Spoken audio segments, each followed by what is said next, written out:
Uh, well, thank you so much, all of you who have joined us online for the Danish track.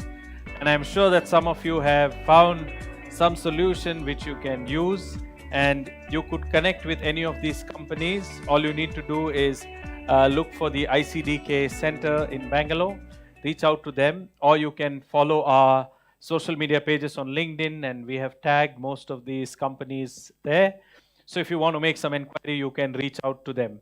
Thank you very much also to the Danish consulate in Bangalore, to Ms. Yette Burum and her team, Prashant, Tanya, and all the others for putting this excellent session together It's okay, on right? the Danish track.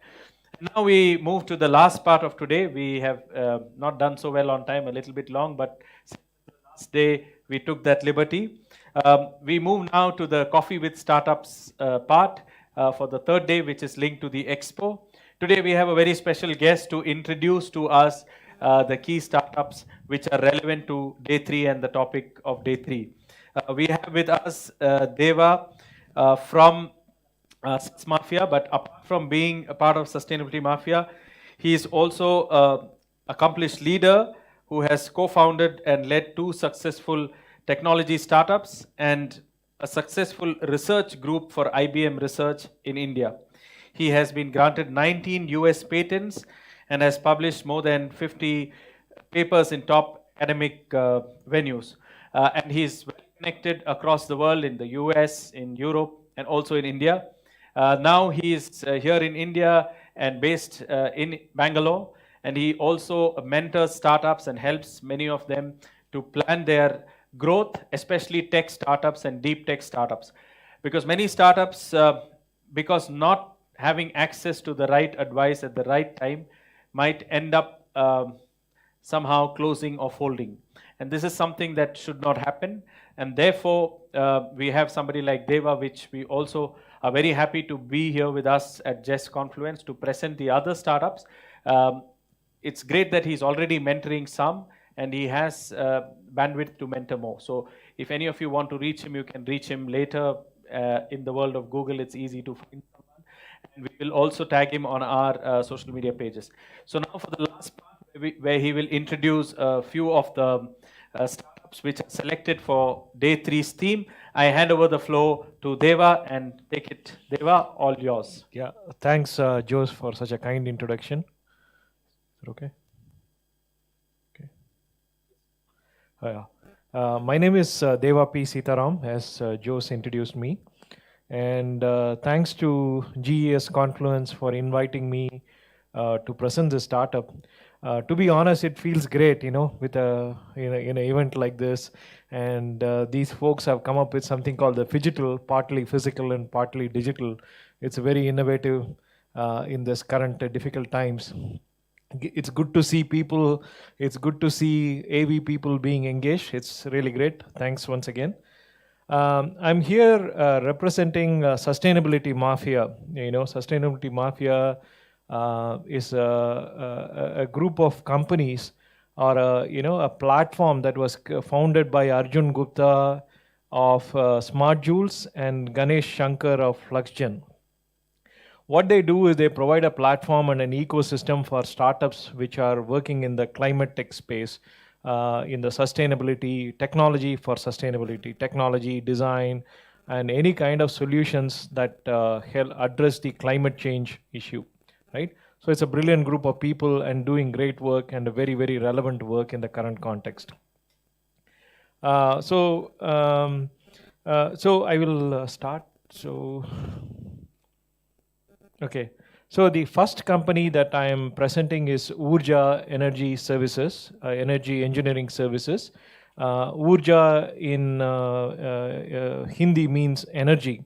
So it's Urja Energy Engineering Services. And as you all know, energy generation and consumption leads to about 74% of all the greenhouse gas emissions in the world. And in particular, in a commercial building, 70% of the energy consumption goes to HVAC, heating, ventilation, and air conditioning. And these folks have come up with various methods to reduce the energy consumption and making the design efficient.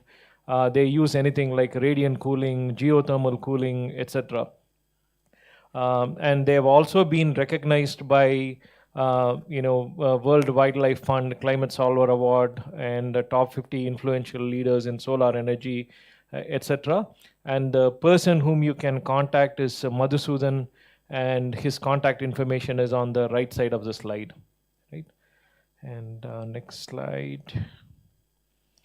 So this is Ecolab.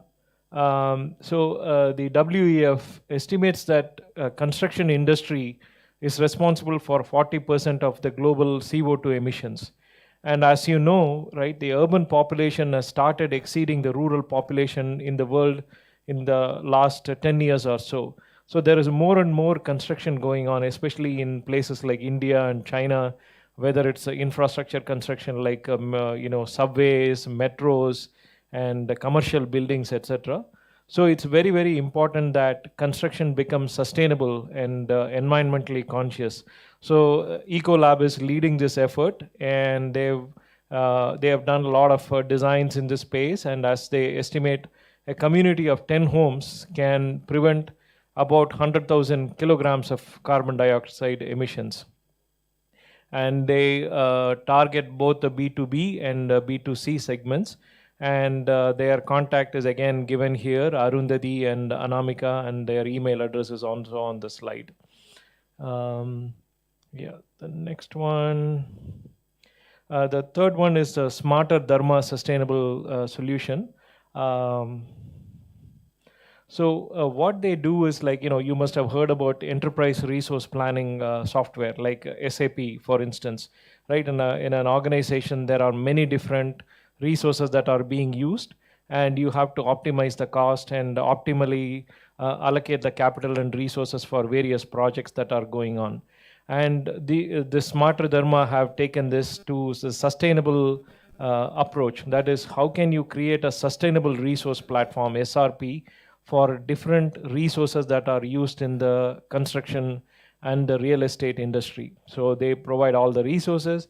And what is also interesting is that they do a multi-objective optimization. That means, on the one side, you have to think about how to optimize the greenhouse gas emissions, but at the same time, you also need to consider how to minimize the costs, because you cannot just think about environmental impact, because there are also financial implications.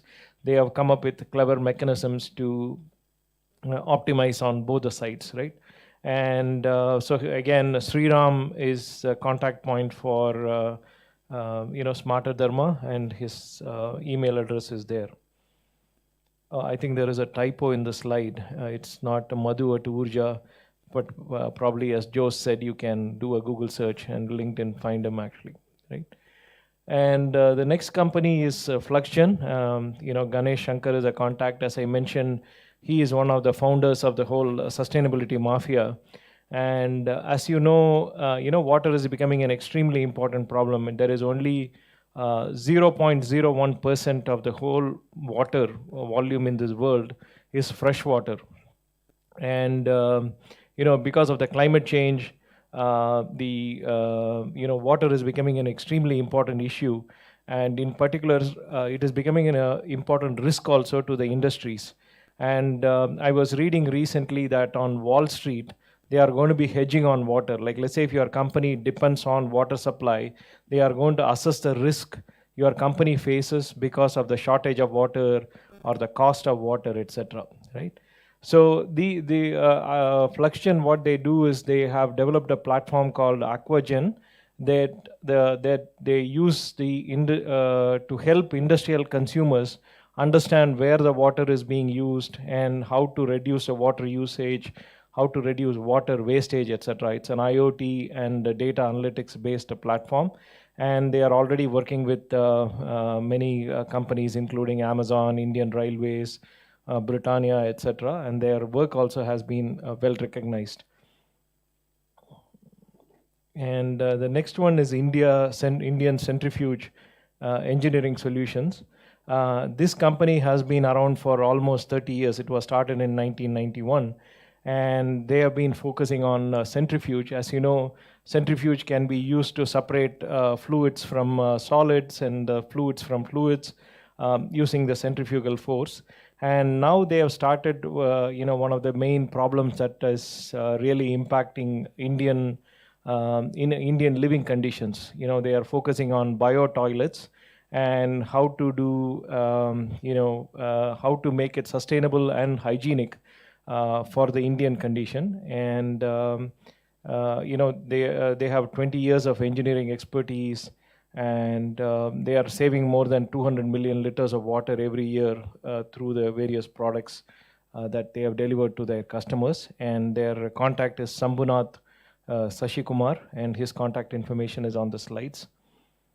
And NASSCOM, NASSCOM is the apex body for $150 billion IT industry.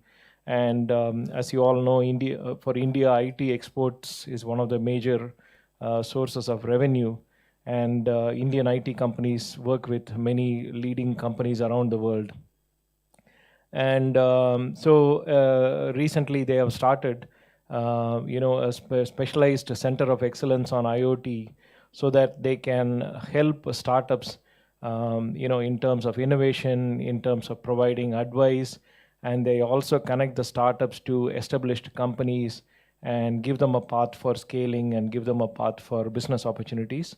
And they have locations in Bangalore, and they have strategic partners in Microsoft, AWS, IBM, etc. And especially as India is buzzing with the IoT and machine learning startups, they are doing a very critical function to help startups and help startups work with large companies from around the world. So the bottom line is, let's hope all the startups, all the established companies come up with great solutions that make sure this planet is sustainable. And we have the same GES event in 2021, that is 18,000 years from now. I hope we are all doing a great job, and the planet is pleasant, and the people are having a great life. Thanks, folks. Thank you so much, Deva. I think that was a very good wrap, and you've covered all the startups that are on the Expo platform. For those that are not already on the platform, you can send us an email or fill out the form at the Just Confluence website. With this, I have to say, time has come to say goodbye digitally, and thank you so much for all of you who have joined this Confluence on YouTube, on our platform, on the Just Confluence website. It has been really great as we looked for opportunities for collaboration, for joining together and working together. At this point, also, I would like to say a couple of important words of thanks. Firstly, to the World Trade Center, especially Mr. Bose Nair from the World Trade Center, and Mr. Vineet, who is the CEO of Brigade Hospitality. It's their vision and their clear direction which helped us set up this Confluence. We did it taking care of all the necessary precautions in the context of COVID. Having said that, life has to go on, and people have to have hope. And we believe that this event, the Just Confluence in 2020, in a year where there were many challenges for all of us, is a small beacon of hope that gives us the strength to look for opportunities to collaborate, co-create, and build a sustainable future. Thanks also to Smart Sustain, who has been giving live coverage of various speakers of the events and updates. And thanks especially to Sustainability Mafia, Deva, Ganesh, and all the others for their help to bring the startup ecosystem closer to us. And as we say bye-bye, I would like to say that please follow our YouTube channel and link with us on LinkedIn, and you can follow us on those pages. We will soon announce 2021, the India Advantage Summit, which will be much larger and much bigger, happening here physically, we hope. If we see you then, physically or digitally, thank you very much. All the best, and 3 cheers for sustainability. Bye-bye.